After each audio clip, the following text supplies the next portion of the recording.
So I wanted to talk a little bit about the vortex. You mentioned that the vortex has so much in it, 30, 40 lives. It's like putting a seed in the ground that is so much more than the seed that you might dig up and contemplate or eat, because its potential for becoming is so much more. And that's what that vortex is. It's all those vibrational seeds that have vibrationally matured and that are ready to manifest into see it, hear it, smell it, taste it, touch it. It really is more than one lifetime could contemplate. Yeah, so my question is, with all of that in the vortex and being so much more than can materialize in one lifetime, and when you transition into the next manifestation, or when you reemerge into non-physical, non-physical, you're talking about when exactly. you come back. And then, later, so that stuff is still there, it's still floating around, and then you decide to come back later. Is that stuff still there in that vortex that you're living now? Like, for instance, are my experiences now from previous vortexes? Let's start in this place. Let us lay a little groundwork first. We talked earlier about how there's a vibration which can become a thought, and the thought is a further becoming from the vibration. So let's call the thought the manifestation of the vibration, and then let's call the emotion the manifestation of the thought, and then let's call the conversation or the people or the car in the garage the further and further and further manifestations. So what's in the vortex is the essence of so much manifestation, but it's a human life focus that brings it from the vortex into the full manifestation. So it's all this essence that, yes, does remain lifetime after lifetime, but each lifetime you are mending it with further determination based upon what this new life is causing you to specify. So in essence, what's in my vortex, which would be different someone else's, could be getting sharper and sharper lifetime after lifetime as I put more clarity into that. And attracting more and more. And then when you consider that, yes, you have a vortex, but there's a collective vortex of those who are present on this planet at this time, that much of it will manifest with the next generation and the next and the next. But here's the thing. If in this lifetime you can find satisfaction about knowing what's there, and as we just talked with our friend just now, not needing it all to manifest right now in its full form, because that would be a comprehensive, overwhelming experience for all of you. That'd be like trying to eat all of the food that you will ever eat today. A choking event. So what you're wanting to do is, in your now, bring clarity from what could be considered chaos. It's just right. The reason it's so perfect is because you put it all there, and in any moment in time you'll only experience what you're up to speed with. And so when you're up to speed with it, it feels perfect. And what you are up to speed with in any moment in time might not be the same as what others are up to speed with. Esther watched her college kids getting up early.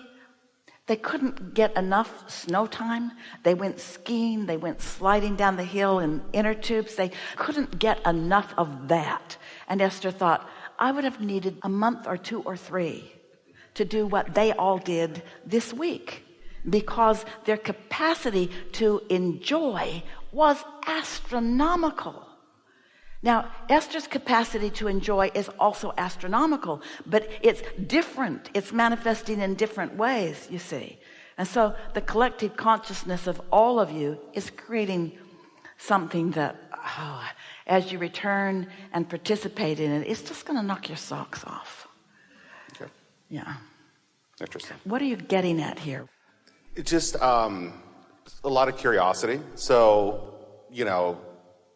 I've heard presentations. But bring it home to now. This whole conversation is about you and what you've accomplished vibrationally, And you couldn't have accomplished it vibrationally if you didn't want to bring it all the way home in terms of manifestation. So when we say to you, your vortex holds more than you could manifest in this lifetime, it doesn't mean that there isn't a lifetime full of wonderful things for you to manifest. I guess I was trying to be more practical with more tangible and trying to understand it, because it just seems like sometimes things happen that I didn't know I wanted it to happen until it happened, and then it was nice that it happened, if that makes sense. And it's like, so if all of those desires, those rockets of desires weren't in the vortex and they were from maybe previous times. Well, it's more exact than you think. This will make it easier to hear. It's like a couple, he wants to live in the mountains and she wants to live at the beach, and it seems like there's no compatibility. And we say, everybody can get whatever they want. And they say, well, how can this be? Doesn't one or the other of us have to sacrifice something? And we say, well, if you think about why you want what you want, and you think about why you want what you want, there's a rendezvous point there somewhere. And so if you're not pushing against the other, then you're not disengaging from what's in your vortex. That's what happens with most people, is that in their belief that they can't have this if somebody else is having that, they prevent themselves from having it. And so it gives you a flawed, skewed idea of how it happens. Here's a good stream of thought. You can manifest as much as you can endure. You can manifest as much as you are vibrationally equivalent with.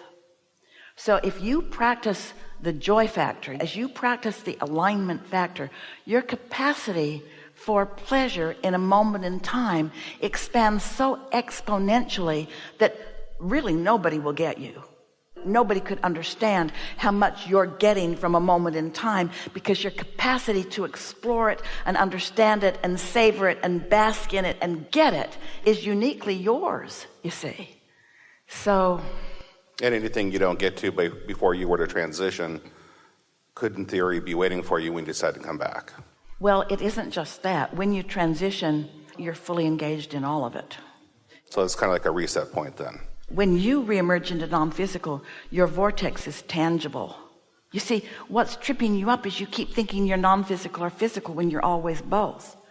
When Esther's father made his transition, it upset Esther more than she thought it would. She thought she had it all figured out, but it was really unsettling to her when he made his transition. And so she's lying in bed one night in the bus, trying not to make a fuss with her tears, not wanting to wake Jerry up, tears in her ears like the country western song. And she heard him say, Esther, it's really good. It's like what Abraham said. Well, those were really wonderful words for Esther to hear from her father, because her father and mother were not having any of this. They weren't focused on it. They weren't wanting to. It didn't really align with their religious whatevers. And so Esther wasn't trying to make them understand anything. But now her father is all excited to let her know that he is right now a vibrational match to everything that she knows. We cannot express to you the satisfaction that brought to Esther in that moment. And Esther said, tell me, what is it that you're seeing, Daddy? What is it like? And he said, here's the big difference, kiddo. I see people and places and streets and cars and things. And Esther said, what? There? She had pictured clouds and nebulous mist, and then she realized for the first time, even though she'd been hearing it from us in a lot of different ways, he was focused on the leading edge of thought with everyone he loved on planet Earth. You're an extension of source energy, and this is the leading edge.